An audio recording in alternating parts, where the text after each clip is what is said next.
find your passion, it ignites you as a person. You just feel awesome. Hey, what is going on? Long time no see. I've missed you. Need to get some markers. 1 second. So I am, it's probably been like 4 or 5 weeks. I've been into my fight camp, getting prepared for my MMA fight, which is going to be in 2 weeks. Right now, we are driving to my former school, Boston BJJ. I'm going to be doing some MMA rounds with Nuri. We are on the same fight card, the same MMA fight card coming up on August 7th. He's going to be fighting for the belt. So yeah, I'm super excited to be training some MMA rounds with him today. Yeah, we're a couple weeks out. There's only a few more sessions left and we are there. All right, we're here 4 minutes early. So yeah, we're gonna go in. We're gonna do some MMA rounds on a Saturday. It is 2 weeks until the fight and we're gonna go in there and get her done. Here she is, Boston BJJ. And during my training, I would typically go over to Boston BJJ on Saturdays to do MMA rounds. And anytime I'm doing MMA rounds, I notice people have been coming up to me and they've been asking me, hey Crystal, how do I get into MMA? How do I get into doing MMA rounds? So this video, I am going to outline a plan for you of the best way from my experience. Like if I were to go back and redo it, this is what I would do. And I'm gonna also go over some stories and some like pitfalls and problems that you will encounter during this journey that is like super important that nobody usually talks about. All right, so let's get right into it. So first of all, let me just do something that's like a little tertiary. So you're gonna find that there's going to be some MMA classes, right? And you're gonna think, oh, I'm gonna get better at MMA by taking these MMA classes. Anything that is MMA specific is basically like the sprinkling of seasoning on your meat and potatoes. Like what we wanna focus on is the meat and potatoes, because if you just have a plate full of seasoning, you're gonna be hungry after. And I know about hunger because I just lost 10 pounds in 5 weeks. So I'm hungry. All right, so let's go over the meat and potatoes plan to get you where you need to be in order for you to successfully and be competent in MMA rounds and not just get your ass beat, because you're probably gonna get your ass beat anyway. We all do. But let's get you the most prepared possible to go against more skilled people, okay? So when Melissa came up to me, she is a blue belt in Jujitsu, and that is friggin' amazing. Before you get into any type of MMA rounds, you need to have your meat of your skill set, which is ground fighting. So typically if you see an MMA class, one of the prerequisites in most of the schools that I've been to is you have to be at least a blue belt, because they don't want to be teaching you basic jujitsu during an MMA class. But people think just because it's an MMA class, there's some secret to it. There's some secret sauce. Like, no, it might be a little secret seasoning, but it's just seasoning. It's not your meat and potatoes. So you need to go to jujitsu classes and roll and be competent in jujitsu. So I would suggest first of all, your Brazilian jiu-jitsu. Then you want to add in your striking. So I would suggest focusing on jiu-jitsu first, because if it's something new for you, you want to have a dedicated focus until you feel and you're rolling consistently in jiu-jitsu. Then start with your Muay Thai and your Muay Thai kickboxing classes. And I put boxing here because boxing obviously is a good striking art. So you basically want ground game and you want the ability to strike. So here's what's going to happen. Here's one problem you're going to come across in your jujitsu. And if your goal is MMA rounds,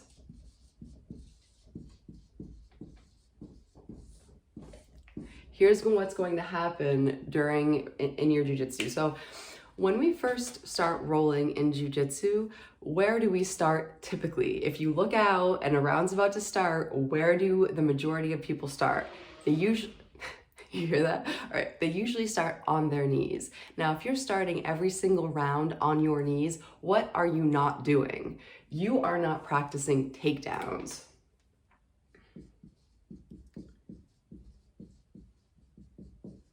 Now, I can guarantee you, if you are a blue belt and you're good at jujitsu, and if every single time you've started a round, you have been starting from your knees, I can guarantee you that your takedowns are gonna suck, okay? So if you're going into MMA rounds and you're a blue belt in jujitsu, your Muay Thai is subpar, how the hell are you going to get them to the ground where you're good at if you don't have takedowns, okay? So my recommendation is when you're doing jujitsu and you're rolling, my recommendation is to start from standing. And even if you start every single round from standing, okay, let's say you're doing 5-minute rounds. And let's say you start from standing and somebody gets a takedown within 30 seconds to 1 minute.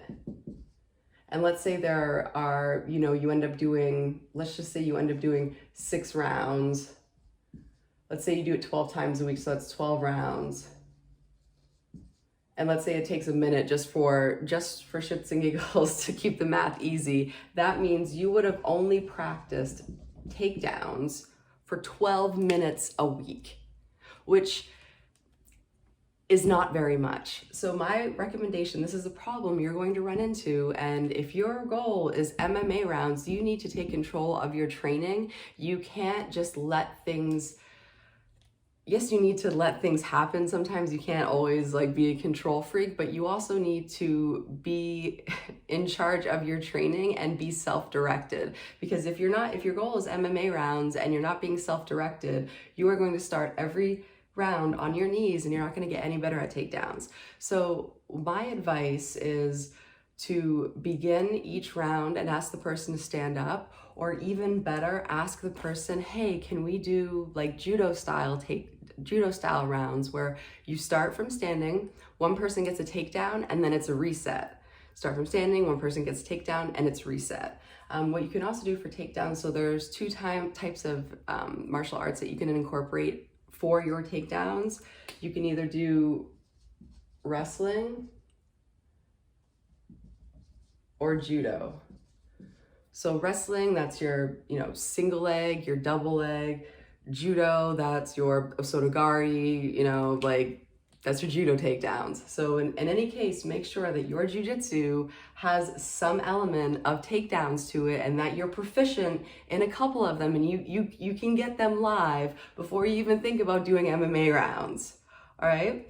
Now going on to Muay Thai and boxing. So typically people, they have their jujitsu down, their takedowns might be a little shaky, so make sure you work on that. And then it's time for stand up, okay? Now, a lot like jujitsu, you're going to be going to Muay Thai classes, and then there's going to be Muay Thai sparring, okay? If you cannot spar in Muay Thai and you have not been sparring in Muay Thai, don't even think about MMA rounds, because MMA rounds is basically going to be Muay Thai sparring to begin with. And if you go and you do MMA rounds and you've never sparred Muay Thai, you are going to be in a world of hurt, especially if you can't take them down. Speaking from experience. All right.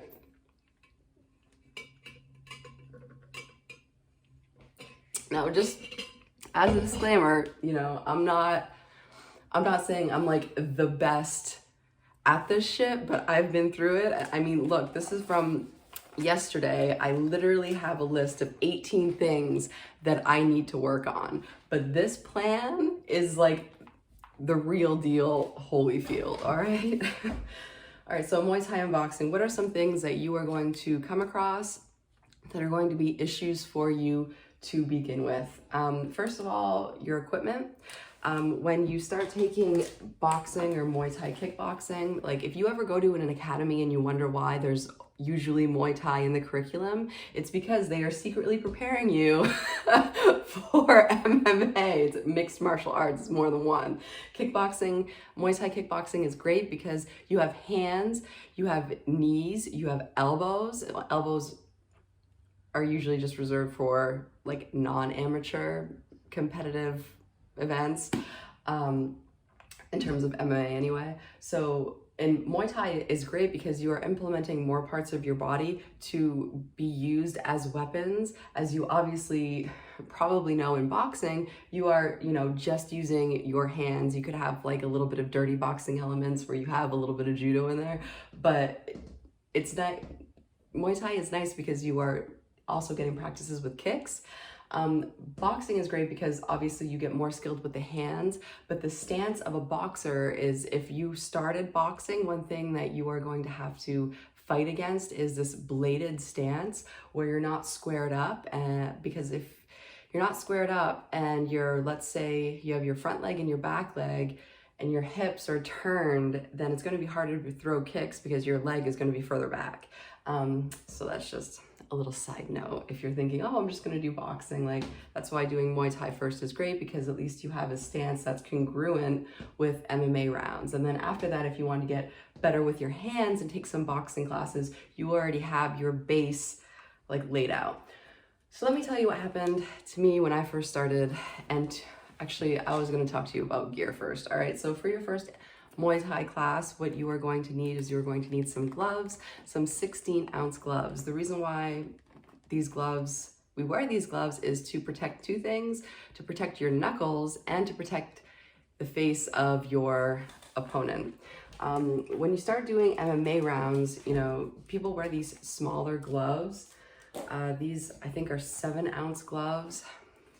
And they say because of the padding, it has the disbursement of a 16-ounce, but I'd want to see the data on that before believing it.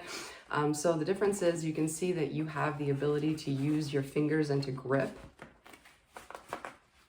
So you can grip for takedowns, you can grip for all of your techniques here. It's obviously harder to grip your hands together. And then there's also this style of MMA glove. These are new for me because these were literally falling apart. And one thing that I noticed is I needed to break these in, because when I started hitting mitts with these on, it felt like I was wearing concrete on my knuckles, and my knuckles were sore after. Just be careful of that. But you won't have to worry about these MMA gloves after you've had at least like a year of Muay Thai and like some 6 months of Muay Thai like steady Muay Thai sparring under your belt. And also for your Muay Thai class, you're going to need Shin Guards. So I'll link everything below, that way you have an idea. So there's this style, and there's also the style where it looks like a sock and you can pull it on. I've seen people wear both. So you can get either or. Your gym might have a preference. So I would just go to Muay Thai class or ask your coach before you make a purchase. That way you don't have to end up doing an Amazon return. All right, so one issue that you're going to find when you start doing Muay Thai rounds is you are not going to be used to getting punched in the face. And it comes as a shock, and you know, if you have access to emotion, it may make you want to cry. I was just talking with somebody else who just recently started doing Muay Thai rounds, and she told me that after her first sparring session, she went home and cried. I know I cried. Like it seems to be a common theme, but it's just like your brain almost like freaks out. Like your brain is screaming like danger, danger, because it's just not used to it yet. So you're gonna have some very interesting like emotional responses, and it doesn't necessarily mean you feel bad. It's just something your body does. So you're gonna, after your first sparring session, here's how I felt. I felt like crying. I felt like nothing was working. It's like the same thing as when you first started Jujitsu and you first started rolling. It's going to be like that same process. You're going to feel those like same things. But for me, it was more visceral because I was getting punched in the face. And in my first school, like I got, you know, like sparring was, there's going to be two types of sparring that you can do. One is going to be very like intense with heavy kicks, you know, the lever shots are going to hurt, the teeps are going to hurt, like things are going to be painful. And there's another type of sparring called technical sparring, where you're practicing the movement, but you're not doing things hard. So then that way you can practice more movement without having to deal with getting really hard kicks.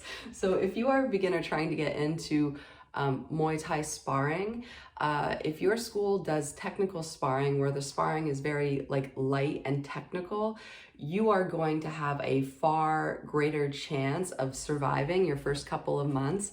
If you have a school where when they spar, it's just like hardcore, like hard sparring, that they're not really worried about being technical, they just want to land hard blows, it is going to be more difficult for you to get in, because it's going to require you it's going to be more painful, okay? And it's going to be more scary, because it's more difficult when things are coming at you and you know they're gonna fucking hurt, okay? Like that's just like a different type of vibe. So if you are in a school that has really hard sparring, that they're not really too worried about the technical aspect, they're just like in there to kill, what I would do is I would ask people to, hey, can we do like a lighter session, or can we just focus on more technical sparring, or like do a session where it's like, hey, can I do one combo and then I'll defend and you do one combo. That way you're at least getting in the movements without having to endure the physical pain of it, okay? Like you need to get in there and have Muay Thai sparring, because what do you think is going to happen when you start standing in an MMA round? Like it's going to be the same exact thing as when you start standing in your Muay Thai live sparring, okay? Like if you just jump into MMA rounds, you're just going to get your face punched because you've never learned how to block anything. Like you're literally, it's going to suck for you. All right?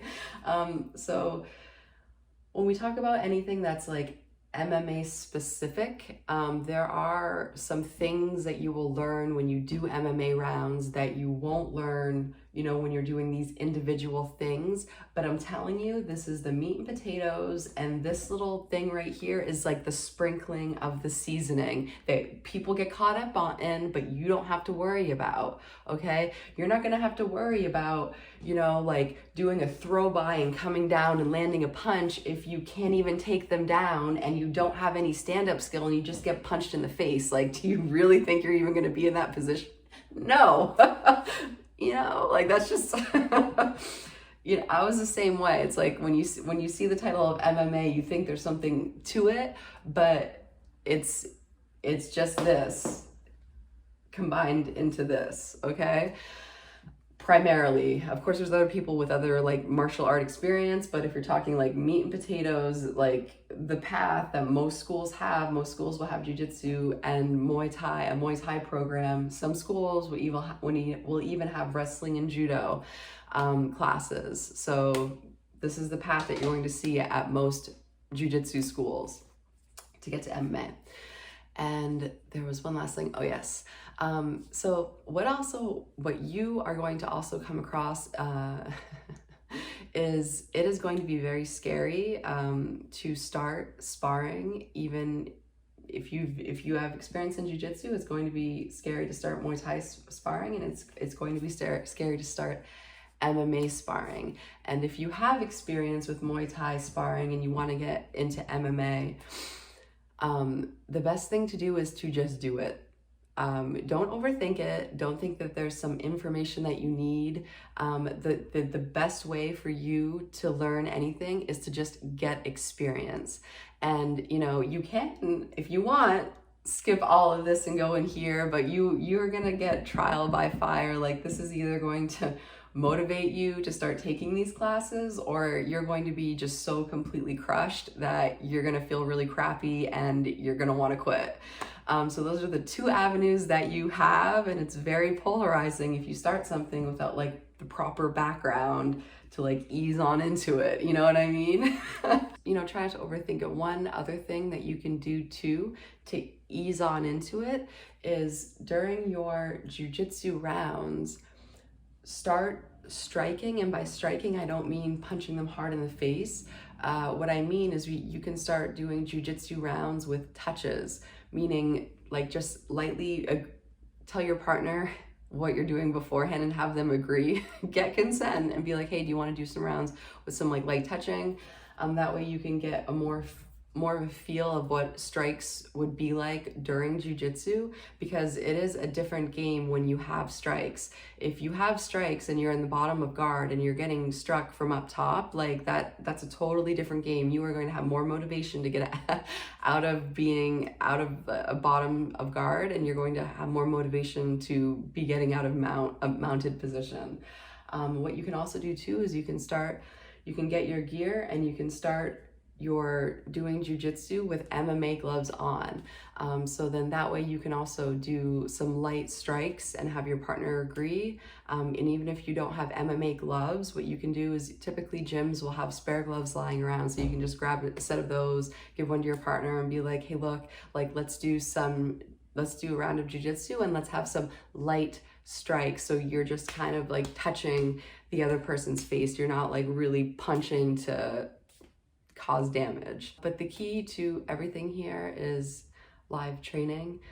So you have to get in your live jujitsu rounds. You have to get in your Muay Thai sparring rounds. If you're going and they're going and you're getting like really hard liver shots and the teeps are knocking, you know, the breath out of you during your live rounds, especially as a beginner, like what you need to do is you just need to ask like, hey, can we do lighter rounds, and can we just do something that is more technical? That would be the code phrase that you would need to use in order to, you know, get the other person to comply. But yeah, so thank you so much for watching. If you found this useful, definitely subscribe to my channel so you can see more videos pop up and we won't get our connection, this won't be lost. I also have a Patreon where I go through different techniques and we problem solve through learning different techniques. So I'll tell you, hey, look, like this is how I started to get triangles live on bigger people. So yeah, so thank you so much for watching. I'm just really happy I got to like share this with you, because it is, you know, if you walk into a gym for the first time, it is like, holy crap, like I'm here, like how do I get here? So definitely, yeah, just keep on going. And you know, you're gonna have days where training is going to be difficult. Those are the days where you get to work on your strength. So, you know, if you are frustrated by something, for me, it's like if I ever feel frustrated or if I ever feel like my eyes are welling, like the other day that happened to me during training, like I'm obviously cutting. I have a very intense like diet right now. My training has been, it's like food is low, training is high, sleep is low because of the former two, and going in there and doing hard rounds, like my eyes started welling and, you know, I'm like, okay, like I just need to stop, like why are my eyes watering? Like it's just the weirdest thing. And then, you know, in my mind I'm like, okay, like if this is my response, like that means I have to fight harder through this. Like I'm not giving up. I am not taking on that energy of being like, oh, like woe was me, poor me. Like no, like now is the time to show your strength and how strong you are, and to get back in there and to face it, and to stay like later after sparring and to work on things that people told you to work on, and then to write a list of all the things, all the feedback that you got, and then to work on it like that. You know, that's the process. That's it. So thank you so much for watching, and until next time, bye. But remember, meat and potatoes. This is your veggies. People forget about the veggies. Meat, potatoes, veggies equal, you know, the MMA with the little spicy. The little spice is your MMA, right?